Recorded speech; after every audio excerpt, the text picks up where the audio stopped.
good to go. All right, cool. So, if y'all want to go ahead, introduce yourselves. Say your name, what school you run for, your hometown, all that stuff. So, you go first, Jaiden. Excuse me? Oh, okay. Yeah, Garrett, you can go first. Yeah, cool. Oh, okay. My name is Garrett Stickley. I run for FSU, Florida State University, and I'm from Winchester, Virginia, which is kind of like Northern Virginia area. I'm Jaiden Oglesby. I'm a high jumper for VCU in Richmond, Virginia, and I'm from Stafford, Virginia. Gotcha. All right. So, I was gonna ask this before, but y'all haven't met each other before, right? At any like high school meet or anything like that? Because there been times before where I've seen like guys and they'll randomly meet each other, and I'll just be like, "Oh, y'all already know each other," and they don't say anything. So I both know y'all are from Virginia, so I was like, might as well ask it, you know. Yeah, so what high school did you go to? But I went to Colonial Forge. Gotcha. Okay. Yeah. Now, what high school did you go to? Handley, John Handley High School. Oh, really? My cousin goes there. Nice.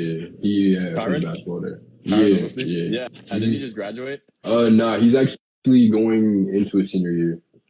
Okay. Yeah, I know we have good basketball players. Cool. See, like That's stuff like that. I told you, man. Yeah. Stuff like that happens. Okay. So, Jaiden, let me get this straight. You're more of mainly a high jumper, right? Yeah. Like that's your main thing. Because I saw you. I saw you mainly high jump. long jumped often, but like I didn't know if you just did that for like.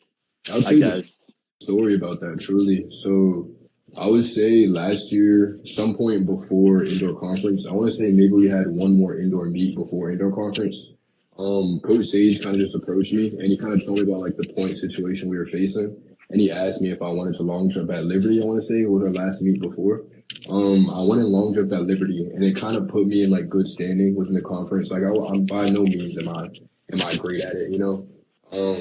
But I ended up going out there. I kind of did indoor conference. I don't remember if I did it outdoor at all, but I ended up getting hurt. And the thing that ended up like making it come back all the time was long jump. Like my shins just couldn't take that constant pressure of just, going off the board.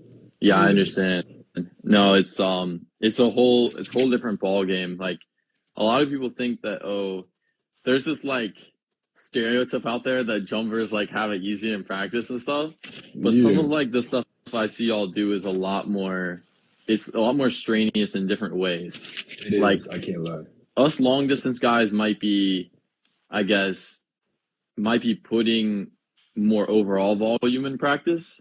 But I see y'all like do stuff in the weight room and I'm like y'all are really trying to like work on explosiveness and stuff like that. Yeah. There's a whole other element that a lot of people don't realize. Mm-hmm. So yeah, I would say the main thing that we even talk about amongst each other, like when we talk about the weight room, I would say that word comes around so much. Like explosiveness is like the main thing. Like every single day, that's the main thing we're trying to attack.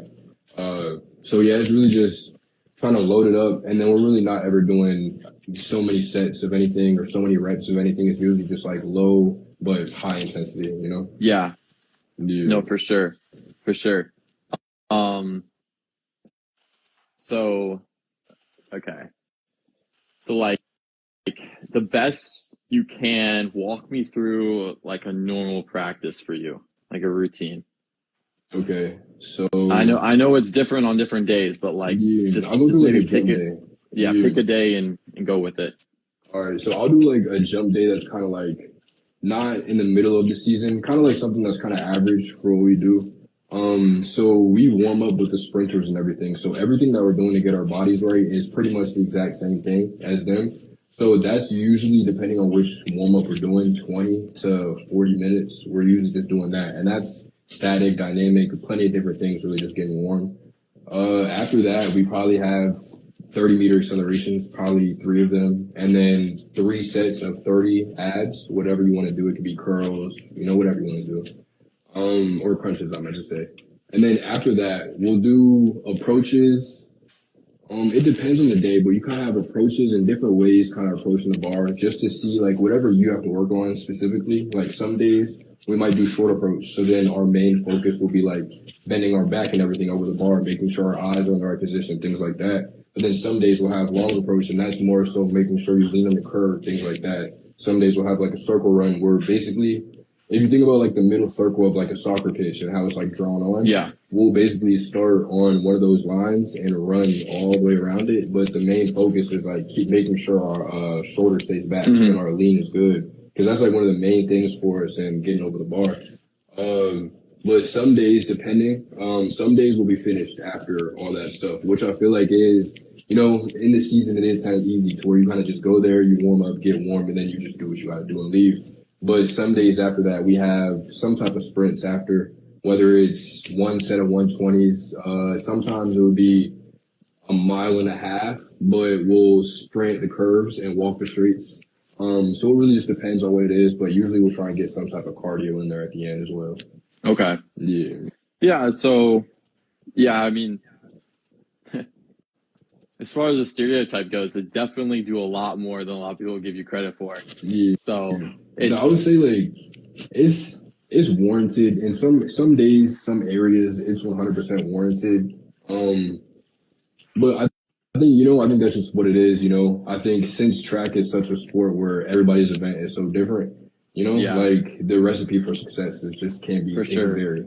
Yeah, For sure. It's like, it's a whole bunch of different people and their own talents trying to come together to merge like a team when realistically, like some of us don't do any of the stuff other people do. Exactly. Like it's like the long distance guys and the throwers, like complete opposite things, but they're both scoring the same amount of points at conference or trying to qualify for the same level. So it's pretty unique in that aspect.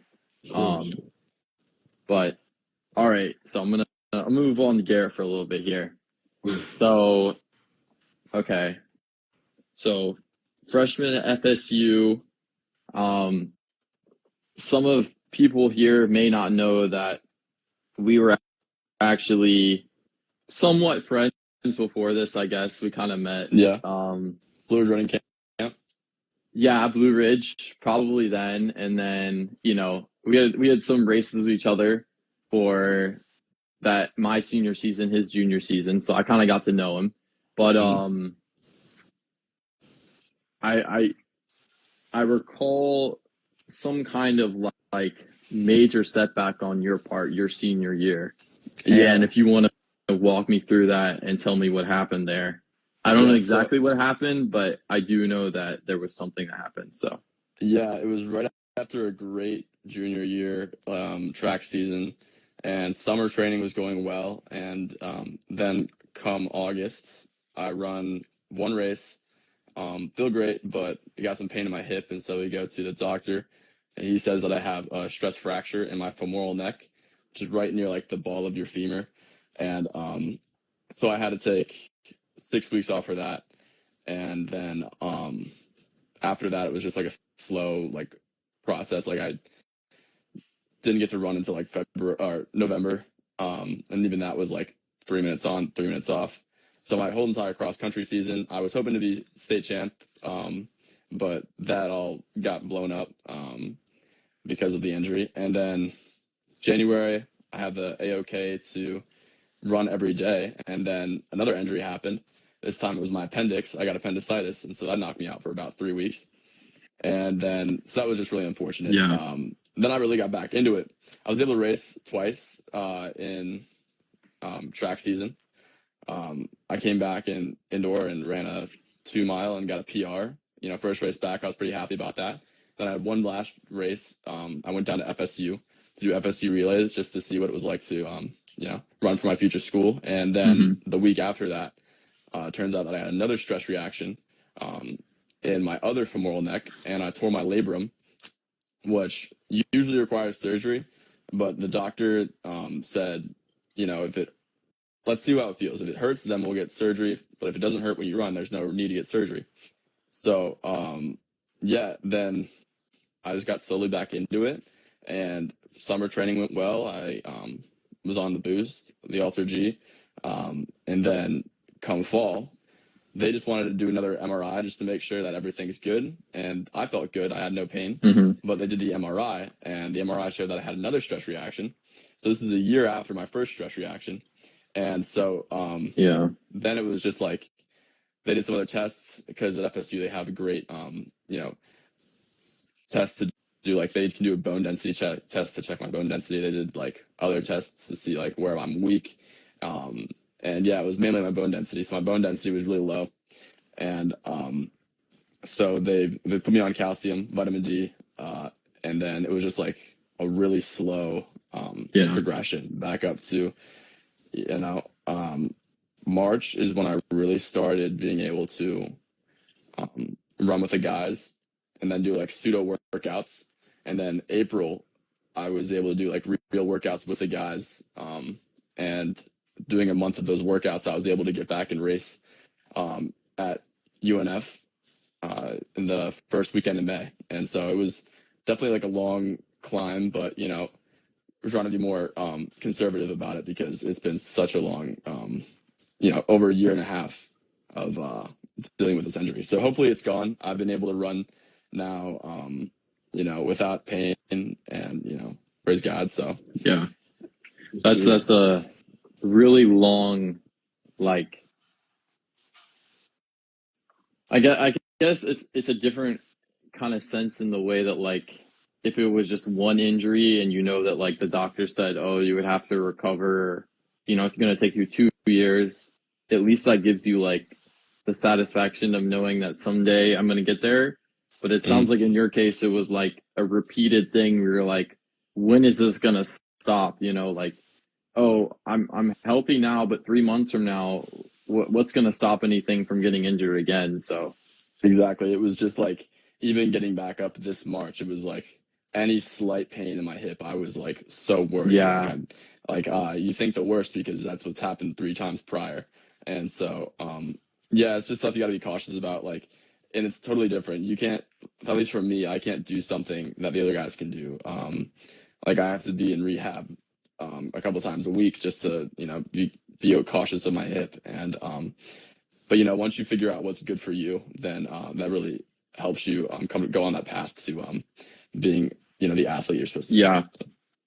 Did you come across any like performance anxiety now with all the injury stuff? Like, is that kind of creeped into your mind? Yeah. Not really. Well, because the thing is after my first stress reaction, it took me like 6 months, and then I was able to race in March. And going into those races, it wasn't really anxiety. It was more like I have no pressure, because I just had to deal with 6 months of not running. So whatever I run this race in, it's like, that's just a freebie. Like, it's, if I do horribly, it's like, well, okay, I haven't ran in 6 months, I'll be fine. But if I do great, then it's like, man, imagine if I were continuously running. So it was like, really, it wasn't anxiety. It was just more like, I can run without anxiety. And I think that was really freeing. And then, whereas in this last race, it was my first 5K on the track. I did pretty well. I wanted to run a little bit faster, but I still had that like thing. It was like, as long as I go out there and I race it, this is my first race ever.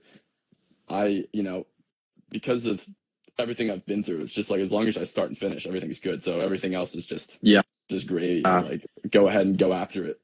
No, I completely agree with you in this sense. I just was curious because I know a lot of people that suffer injury after injury after injury. It starts to build up in their mind where they start to get afraid of putting themselves out there. But it sounds like you kind of took it the opposite way, and you were like, who cares if I blow up in this race? Who cares if I do bad? At least I have the chance to step on the line and compete. So. Exactly. I mean, there were definitely times when I was like, when you haven't raced consistently in a year and a half, it's like, do I even remember how to race? Yeah. But as soon as that gun goes off, it's like, it was, it's innate. You got it in you. So yeah, I totally agree. But I mean, you're kind of one of those natural athletes, because it seems like when you do come back, there isn't much of a loss there that you've had, or in some cases I've seen you've kind of gone back stronger.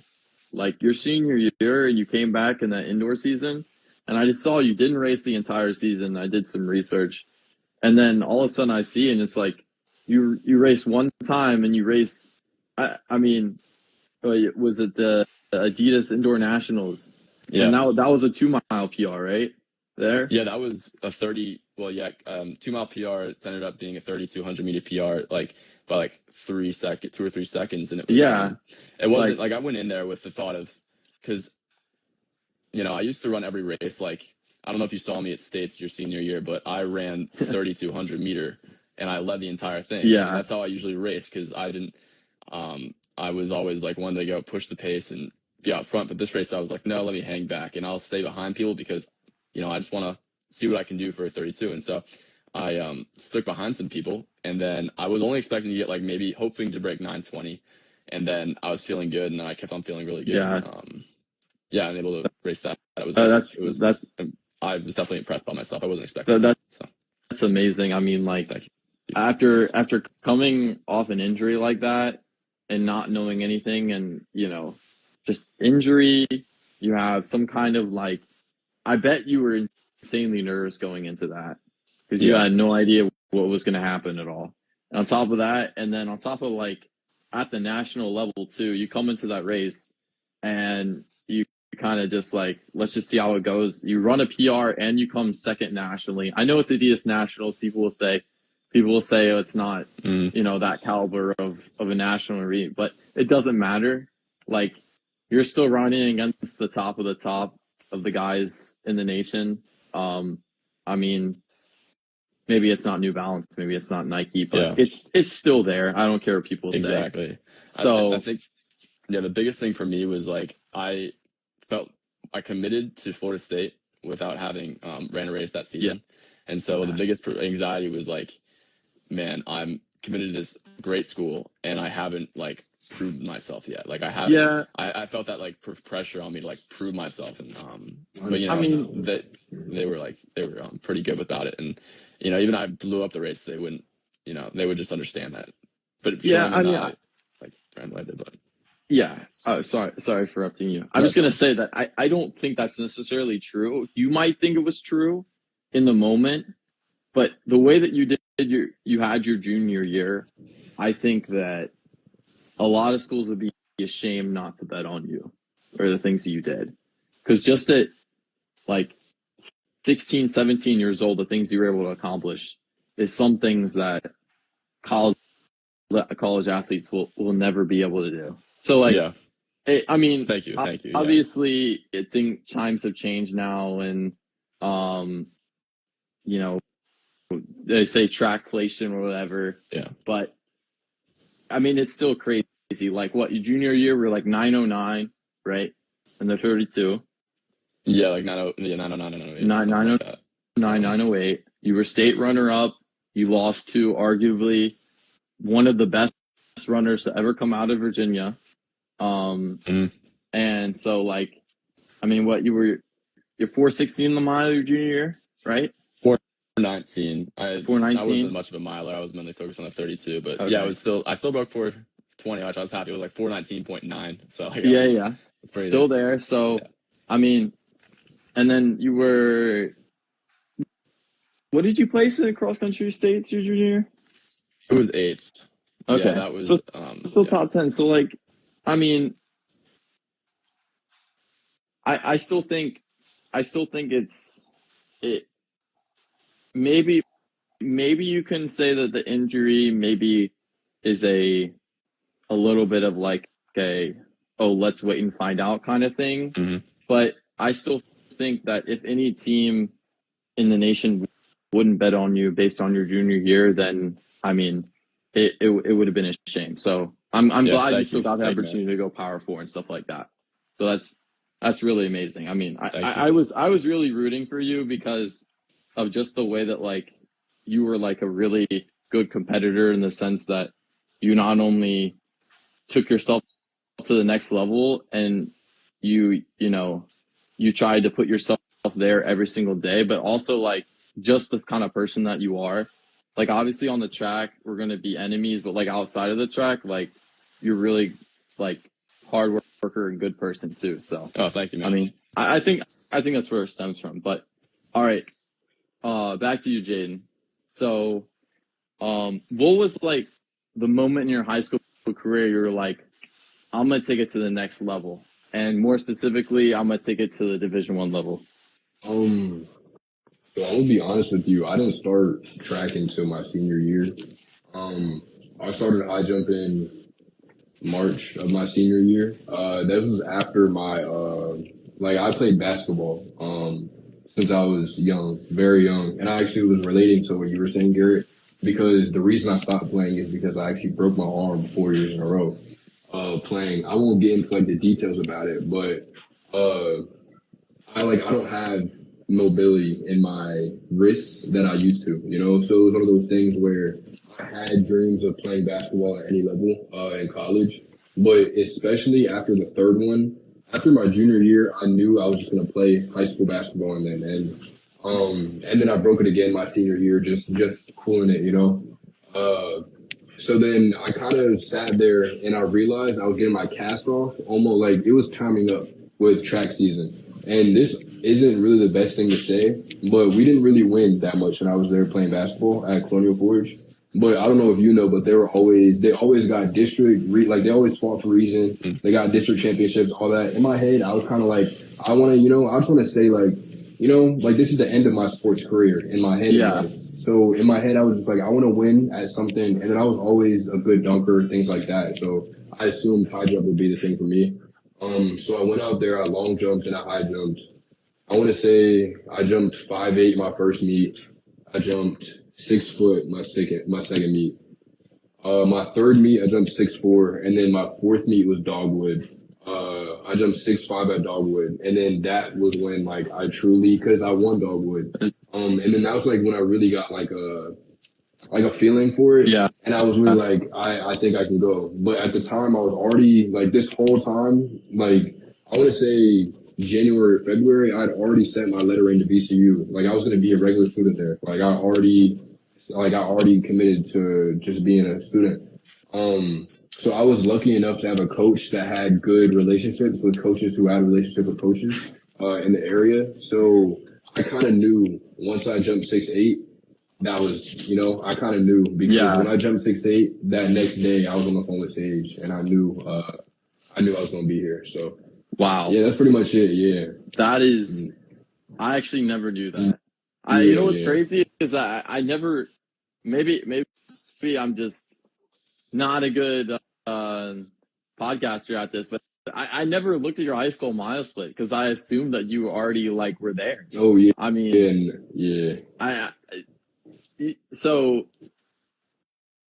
But I also assume that your basketball skills somewhat translated into high jumping. Of course. Don't get me wrong. Yeah. I know it's not the same thing. Similar. But it's definitely some of it has translated into it. Yeah, because I have pictures. I have plenty of pictures where you can see my wind up into a dunk or things like that.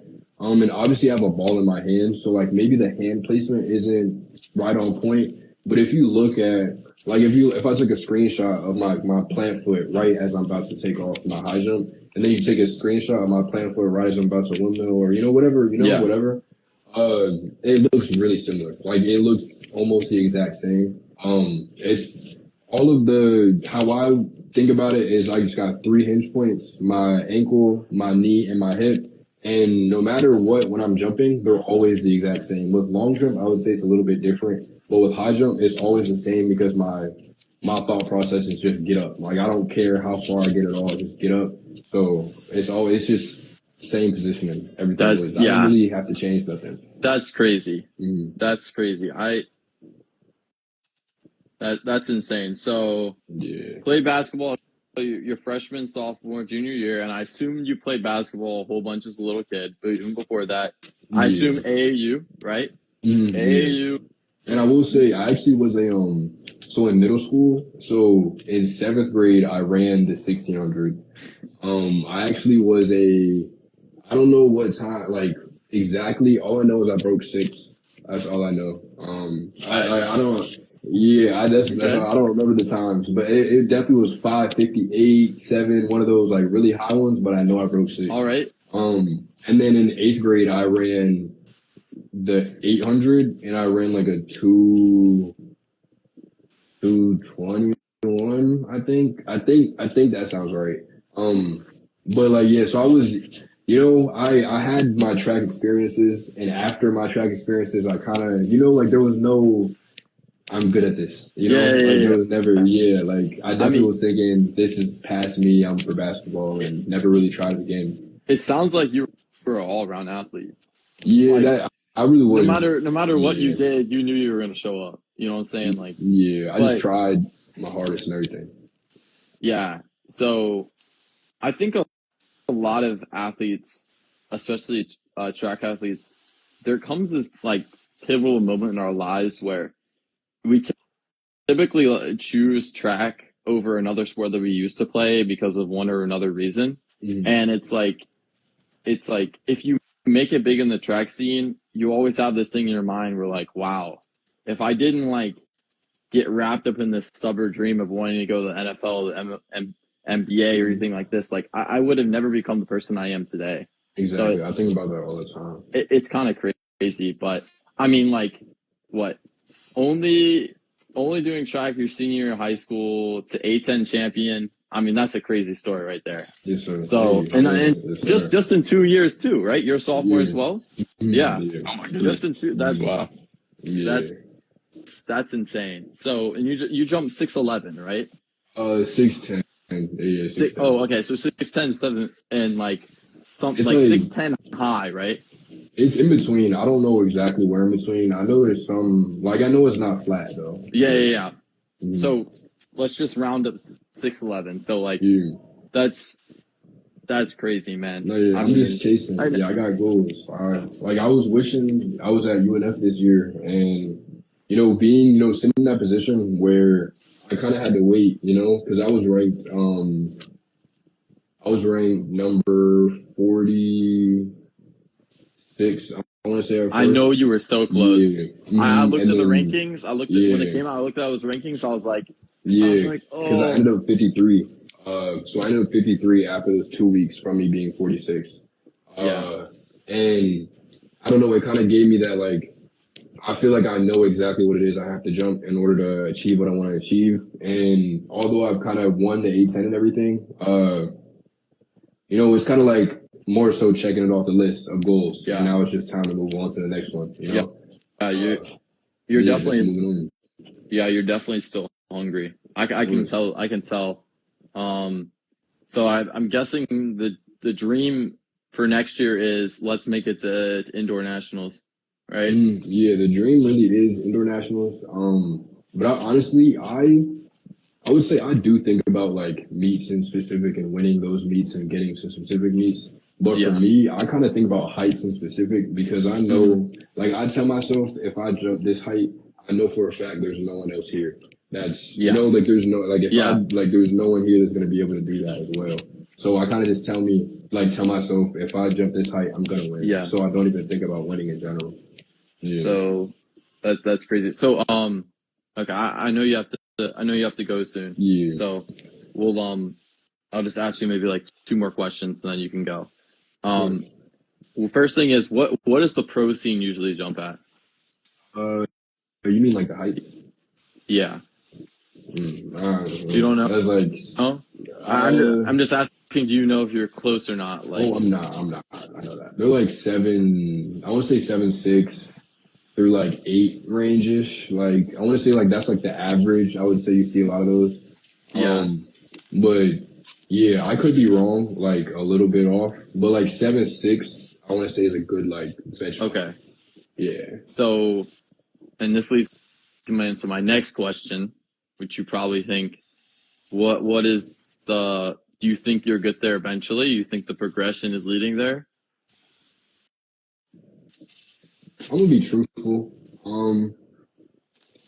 I have I have goals and everything, and I don't think 7 foot is my max. Like I definitely want to go past that, But at the same time, I truthfully don't really want to keep going after college. You know, like this was more so Really? an opportunity that came to me. Yeah.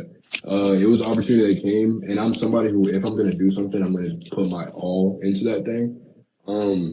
But I also feel like I'm gonna know when, when it was. You feel me? Like I did it for school. Lucky enough, blessed enough to be in this position, but I feel like just knowing when to get my when it did enough for me. Yeah.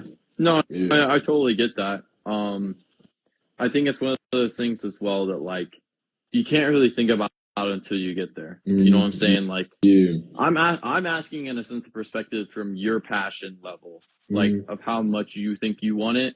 But then again, we all know that like I'm sure Garrett the same thing on your level. Like it's just one day at a time kind of thing where you can't like really think about it until you get there, which it might sound weird because a lot of people think, oh, success is made from planning in the future. But in athletics specifically, it's more like, let's just focus on today and then let's move on tomorrow when tomorrow comes. And so you might think that, oh, Jaiden, you might think, oh, today, like I just want to stick in the college. But if you make it 7.4, 7.5 level and past college, you might, there might be a day where you change your mind. You're like, okay, maybe I give this thing a try. Maybe not try to pursue it like 100%, but you might graduate and be like, let's just do this on the side. Let's see where this goes, kind of thing. So there's a possibility. So yeah, if one day I went out there and I jumped 7.4, I really couldn't, like I wouldn't be able to tell you, like I wouldn't be able to tell you with 100% certainty. I still wouldn't want to do it, like because jumping 7, like that puts you in a whole different mindset. It gives you a whole different world of possibilities from from what you've done. For sure. Yeah, but yeah, I'm gonna have to what's it called? Go now. Yeah. No, I really appreciate y'all for having me though. For sure, man. No, this was amazing. I know this is only 35 minutes, but this was a good 35 minutes. We got a lot of information jam packed. So I'm gonna keep you on for a little longer, Garrett. But that's fine. All right, Jaiden, thank you so much. See you. Safe travels back. You're going back home, right? Thank you. Yeah. Safe travels back home, and excited things you're gonna do in the future. So I appreciate it. Both y'all too. Good luck. Yeah. Peace on you too. Peace. All right. now just the distance runners. We can talk about this stuff. Okay. So 14:55 East Coast relays, right? Yep. Okay. So, and that was about 2 months of solid training. I would say around there. So what also happened is when in January I had like a nasty accident and I had to take like 2 weeks off. Like I fell in the shower. Like that was what happened, and I got like a lot of stitches. Oh my gosh! It was just like an accident, but yeah, I had to take 2 weeks off, no sweating, and so from then it was kind of like February was when I could really start going back on the boost because I couldn't really be where I like stopped when I had the accident because then that would be too far ahead, and then I could risk injury again. So I kind of had to start basically from scratch then. So I would say about February, and then I did the boost progression throughout February, and then I think March is when I started running on ground, really like 30 minutes on ground. And then, I would start doing like these pseudo workouts is what I call them because they're not really like increasing my aerobic capacity. They're just really there for making sure my legs feel good, making my legs get more used to the distance and the pounding and stuff like that. And then April is when I started being able to like roll in with the guys and do like the K workouts and the 400s. So I would say about a month of like real workouts. I would say real, yeah. So during those 2 months, you probably built up, but what was the average mileage during those 2 months? Yeah, I would say so. They wanted like microwave me is what they called it because it's like they wanted to get me to race, and I think too. I've heard of that before. Yeah, so they were just like we still took it like progression kind of slowly, but they were like, we could maybe push this a little bit harder than so we can just try to get you to race. Yeah. And but yeah, so I was doing like 35, maybe average in March. And then I think for about a month I was hitting 50, which is it was a pretty solid, running 6 days a week. That was pretty solid. Yeah. And yeah, that was, yeah. So maximum 50 miles, 14:55, and that's pretty good for the mileage. Yeah. I mean, I can't really think of many people that do 14:55 off of 50-mile weeks unless you go to like those insanely talented high school kids that run so I was like just thinking like high schoolers, like the kids that qual to like NXN or Foot Locker or something, and they'll probably do 50-mile weeks, but even then sometimes some of them do like 70, 80-mile weeks nowadays. But I mean, yeah, that's pretty good. So trying to think, because you're just a unique scenario in which like I want to talk about the consistency of the last year, and then it's like, okay, this guy's run 14:55, but has there been consistency? No, but no, not at all. In like a typical training wise, but I think there's been underlying consistency of things you've been doing outside of practice. Yeah, am I right? I've been doing a lot of stuff outside of practice. So I would do strength training is like I hit that hard. Like that's a lot of people in the weight room tend, especially distance runners, they tend to pick up the 15-pound dumbbells to do like bench, like dumbbell press, and if that's what you can do, then go ahead. But also, like, I feel like there's a lack of drive to go heavy in the weight room. And I really, when I was injured, because I wasn't doing workouts, so I was like, I gotta do something. And so I really hit the weight training hard. Like I bulked up and like, which I like. I mean, I don't like being a stick. But maybe Is that supposed to be? I don't know if it's the best for distance running, but I wanted to feel like I was doing something. And so that's why I hit the weight room pretty hard. Yeah. And I also did some hard, like cross training, like, at least an hour every day, either on the bike, swimming, the elliptical. Swimming is really helpful, I think, definitely. Especially my senior year. Coming back from my first injury, I decided to be on the swim team just because why not? I can't do indoor track. Might as well try and swim because that wasn't hurting my hip. And so I did that. And I think that was one of the reasons, like, it's just the cross training is, like pretty helpful. And swimming is just a different aerobic, like muscle you're working. It's like, you got to worry about your breathing. And then I think it really helped me with my kick, too. And so like, my injury wasn't like, it was a setback, but honestly, like, because of the setback, I learned so much, and I was like, who knows if I would have had a good enough kick or as good of a kick if I didn't do swimming than if I were to just continue running through. So it was like, you look back and you say, what if, but it's like, it's not, you can't really say that. It's like, what happened and how is like that affected you? And I don't like to think of like, what if, because like I could do so many what ifs. Like, what if I didn't do wrestling my sophomore year because that's what caused the low bone density? What if I,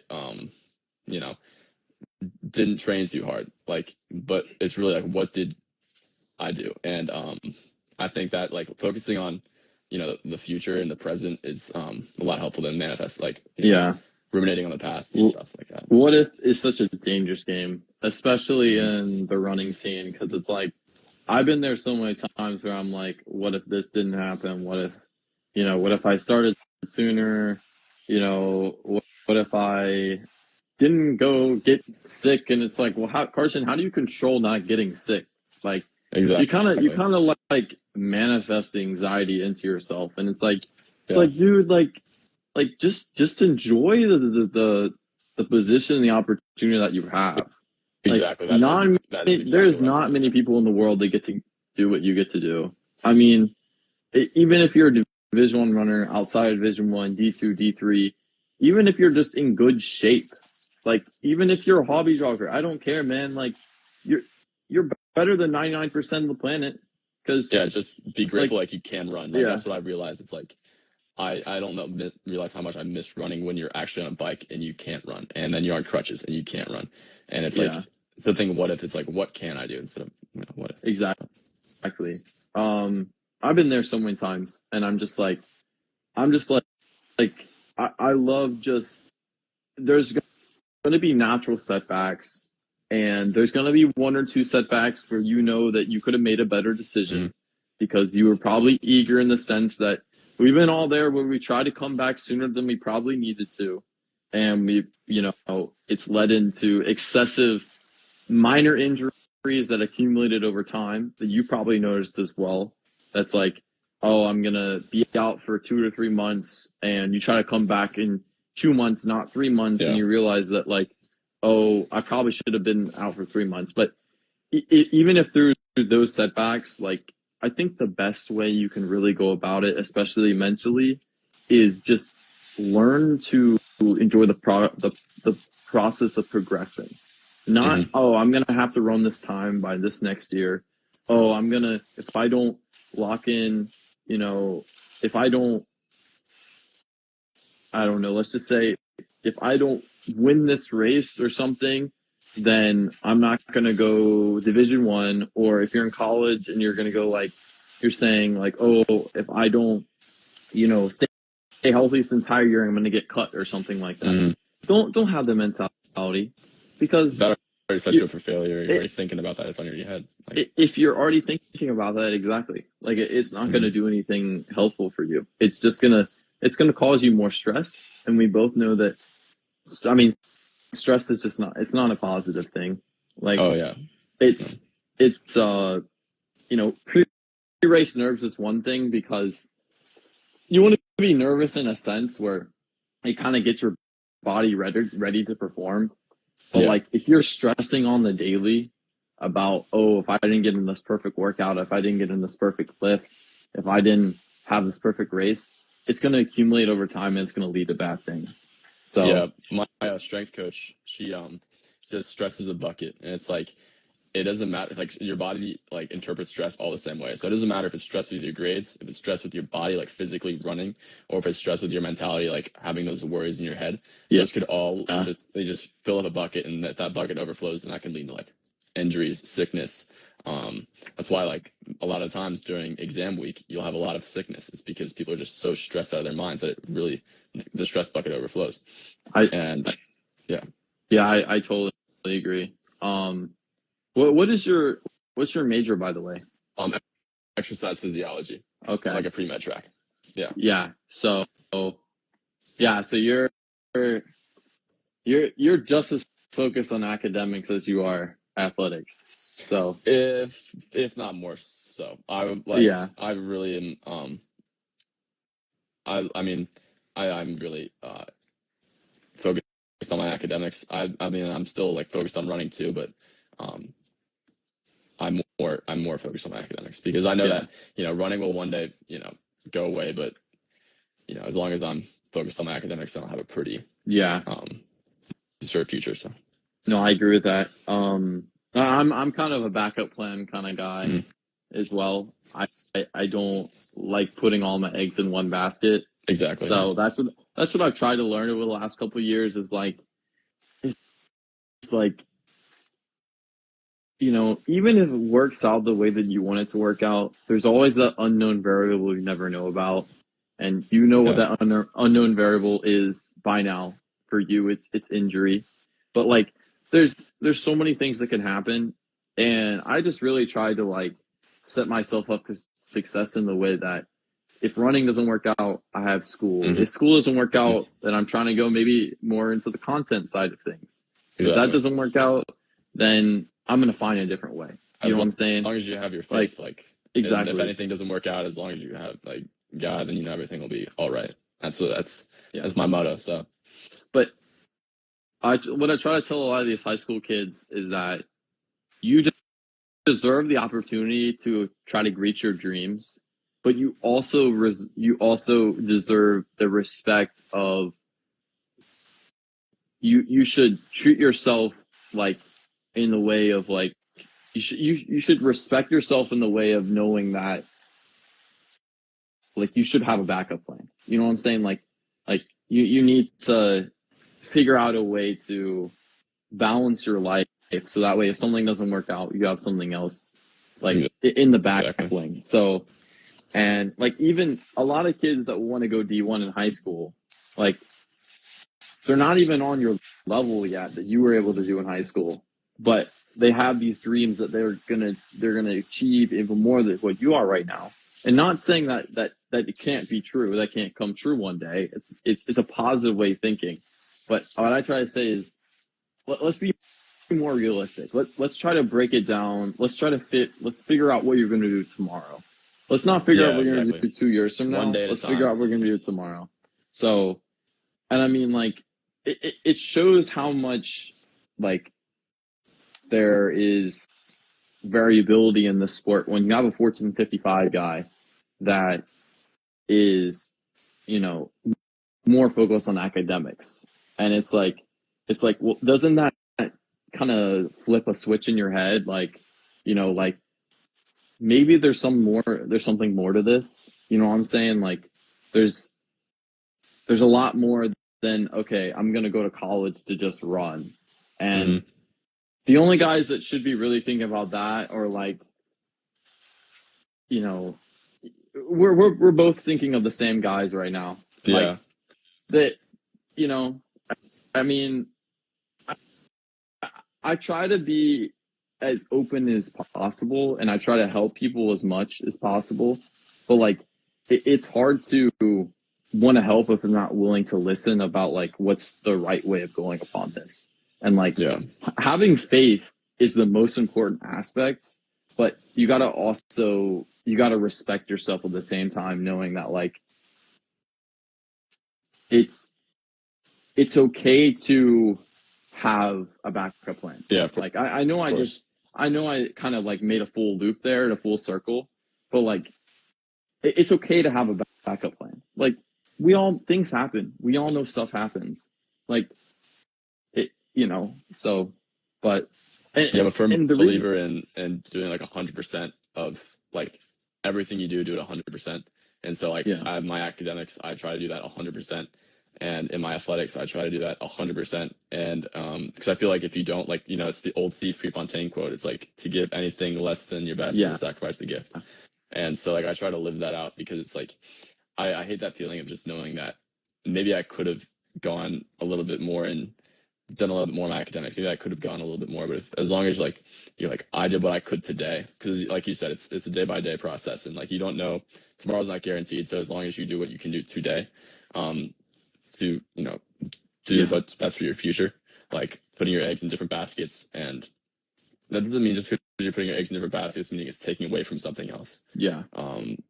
Like you can still harness, like and focus on academics, but that doesn't mean that my focus on academics is taking away anything from my running. I'm still putting in, you know, the time to run, and I'm putting in the time to do recovery and to do everything else. Yeah. I agree with that. And the reason I'm kind of talking about this, pointing on you, is because you've seen it all by now. You know the highs of the highs, and you know the lowest of the lows. So it's always good to get a game plan from people like you, because you can kind of figure out what the balance is nowadays. Like, you know, you've seen days where you're not even allowed to touch the track at all.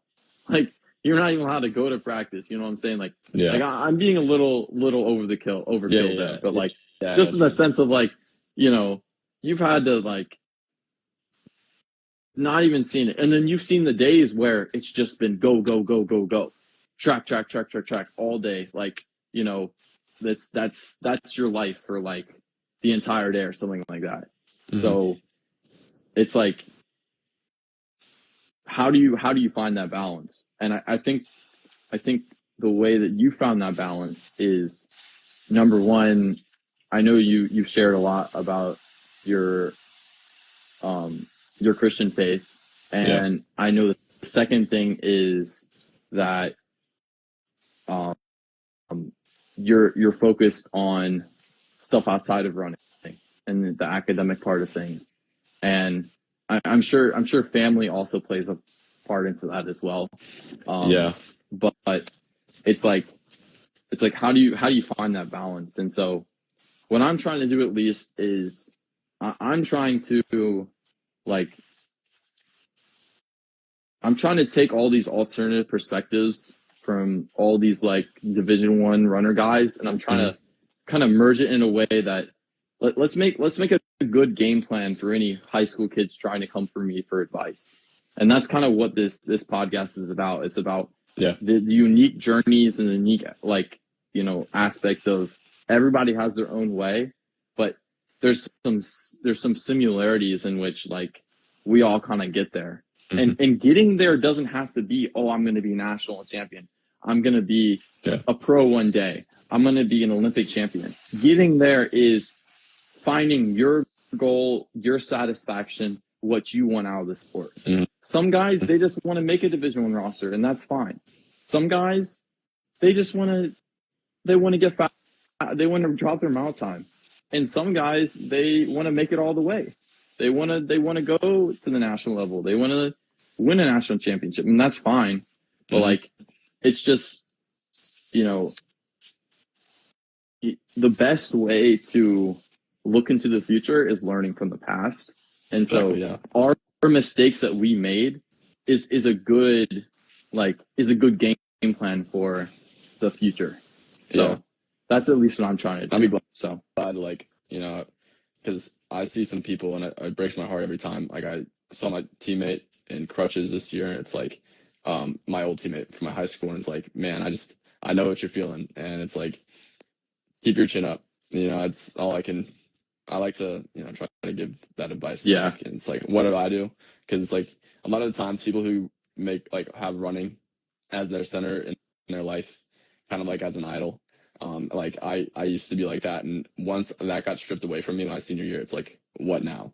You mean I can't go to practice like after school? What do you mean I can't run? Like, what else am I supposed to do? Yeah. And it's like finding that, like, who you are outside of running, I think is very important, because a lot of times people can just get caught up that running is who they are, when that's not true. Running is what you do. It is not who you are. And who you are fearfully made in the image of God. So that's what I believe. I totally agree with that. I'm going to leave it on this note, and that's even when you reach your goal at the end of the day, life doesn't just end. It doesn't just end, you know, like you have this goal in your mind. It's not like, okay, we're going to stop there, you know, okay, that's the end of the story. No. When you're 30 years old and you become Olympic champion, like, go and ask those guys that won the Olympic medal 20 years ago what they're doing today. Like, there's something to be said in that goal chasing is a great thing, but it's not the goal you're chasing. It's the character you're building along the way. It's what's going to carry you beyond that point. And that's at least the community I'm trying to build, is like, let's try and, like, instead of I run a 4 flat mile and you only run a 4:30 mile, I'm so much better than you. No, let's bring up everybody at the same time. You know what I'm saying? Like, let's this guy ran a 4 flat mile. Oh, how was he able to do that? And let's teach the 4:30 guy. Exactly, you know what I'm saying? Like, I mean, we're all here together. Like, so we might as well just, you know, there's some good things in competition and competitiveness, and, you know, like learning how to, you know, put your best foot forward and, like, you know, friendly competition. But we're all here on the same planet. We're all here for the same, you know, like the same reason. And it's good to just help out somebody else and find somebody to really pick up along the way. So, yeah, couldn't have said it better. But yeah, so well, thank you for having me. Yeah, is there anything else you want to say, or? No, I'm all good. We covered a lot, so yeah. No, this was good. I knew that this one was gonna be short but sweet. Like we were gonna kind of come across the same points and the same mindset pretty fast. So I knew it was gonna be good. But I appreciate you you coming on and everything. And Yeah, of course, man. I mean, I think you're going to do great things in the future. I can't tell you exactly what's going to happen, and I don't know if those great things are going to be aligned with running or not. Hopefully they are. Fingers crossed, knock on wood. I hope you accomplish everything you do, but even outside of running, you're a great person, and I know you're going to succeed in everything that you want to. So, hey, you too as well, man. I'm praying yeah. for you, man. Thanks, man. Yeah, all have a right. good one. Yep, you too. Bye. Bye.